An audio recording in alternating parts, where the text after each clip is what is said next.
এই আমলটা যদি আপনি করতে পারেন তাহলে সারাটা জীবন আপনার বশ হয়ে থাকবে, সে কখনো আপনার অবাধ্য হবে না। যেই মানুষটা আপনাকে ঘৃণা করে, আপনাকে ভালোবাসে না, আপনাকে মনে করেন অবহেলা করে, দিনের পর দিন আপনাকে অবহেলা দৃষ্টিতে দেখে। অনেক সময় আছে কি জানেন, স্বামী তার স্ত্রীকে ভালোবাসে না, স্ত্রী তার স্বামীকে ভালোবাসে না। মানে প্রাথমিক অবস্থায় স্বামী স্ত্রীর মাঝে এতটাই মিল, মোহাব্বত, ভালোবাসা ছিল। এখন যত দিন গনিয়ে আসতেছে তত বেশি তাদের মাঝে এইরকম ছোটোখাটো বিষয় নিয়ে ঝগড়া সৃষ্টি হয়। অনেক ফ্যামিলির ভিতর আপনি দেখবেন যেই বিষয় নিয়ে ঝগড়া করার কথা কখনোই ছিল না, সেই বিষয় নিয়ে ঝগড়াটা এতটাই বেশি হয়, এতটাই জঘন্যতম হয়, শেষ পর্যন্ত তাদের ডিভোর্স পর্যন্ত হয়ে যায়।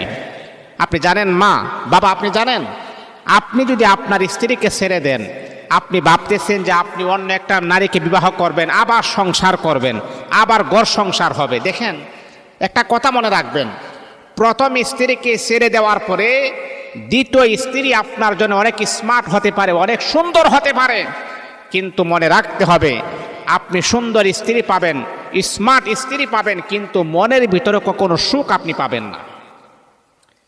মা, আমি আপনাকে বলছি শুনেন, যেই কারণে আপনি আপনার স্বামীকে ঘৃণা করতেছেন, আপনি ভাবতেছেন আপনি অনেক স্মার্ট, আপনি অনেক সুন্দর, আপনি এর চাইতো ভালো স্বামী আপনার জন্য অপেক্ষা করে। কিন্তু হ্যাঁ, আপনার কথাও বাস্তব, আপনি এর চাইতো ভালো স্বামী আপনি পাবেন, কিন্তু মনের যে একটা সুখ, মনের যে একটা আনন্দ, যেই মানুষটাকে আপনি বিনা দোষে তাকে আপনি টকাচ্ছেন, বিনা দোষে তাকে আপনি দোষারোপ করতেছেন, ওই মানুষটার মনে কষ্ট দিয়ে আপনি সুখ তালাশ করতেছেন, আল্লাহর কসমকে আমি বলি কখনো আপনি পরিপূর্ণ সুখ আপনি কখনো পাবেন না।